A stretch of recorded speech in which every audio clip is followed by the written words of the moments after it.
But with present company, we have to talk about what happened in this game. You mentioned the tackling.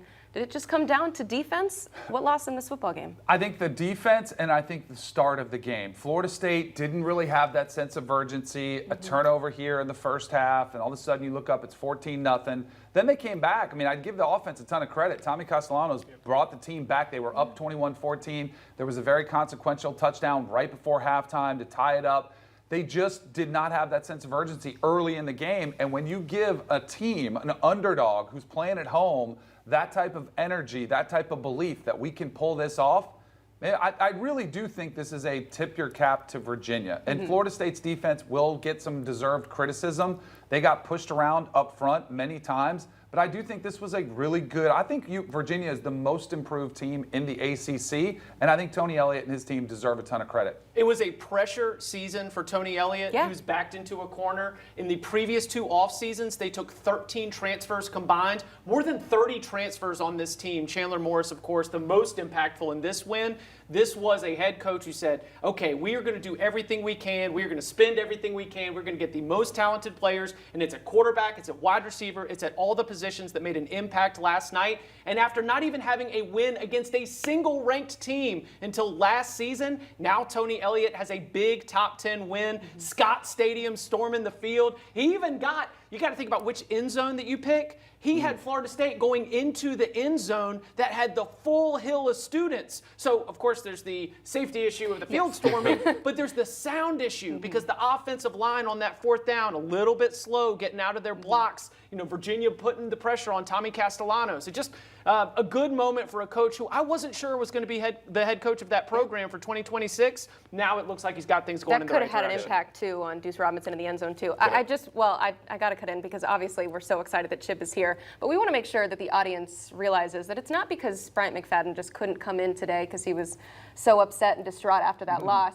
He is actually in Ireland right now. And he wanted to come in and say something about his Noles. B-Mac, you have the floor. What did you think about that? Wait, hold on, B-Mac, because I did not get an opportunity to say anything. First of all, good morning, Bryant McFadden. How are you doing this morning? Well, good morning to you, Damien. And out here in Ireland, it's not good morning. I think it's it's like 3 o'clock or something like that. We're in the afternoon times, but it's always good to see you, my friend, and good to see everyone else as well. It's good to see you too. And I just want to ask a question because I heard a very wise man once say, praise is like perfume. You can sniff it, but you can't drink it because it's dangerous. Did it look like last night Florida State drank the perfume? I'm not going to say they drunk the perfume, but clearly they were feeling good. You know, Danny came out with some key points in terms of how lackadaisical Florida State was.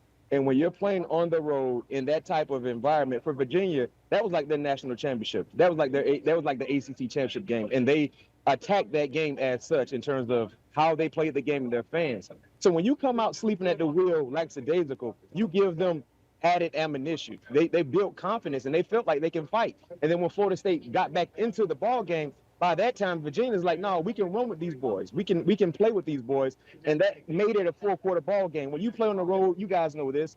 In those type of environments, it's imperative to start fast. You know, Mike Tomlin should tell us all the time, don't play around. Take them in deep water and drown them right now. Right now.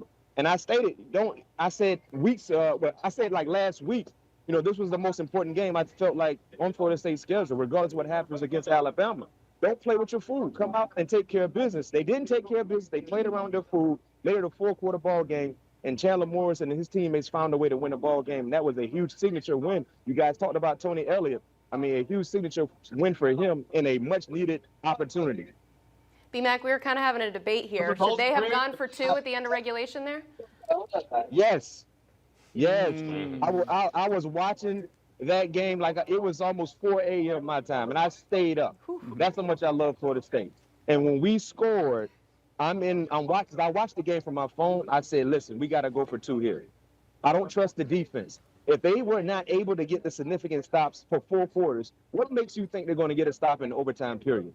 And I felt like that was an opportunity based on how they scored that touchdown with Tommy.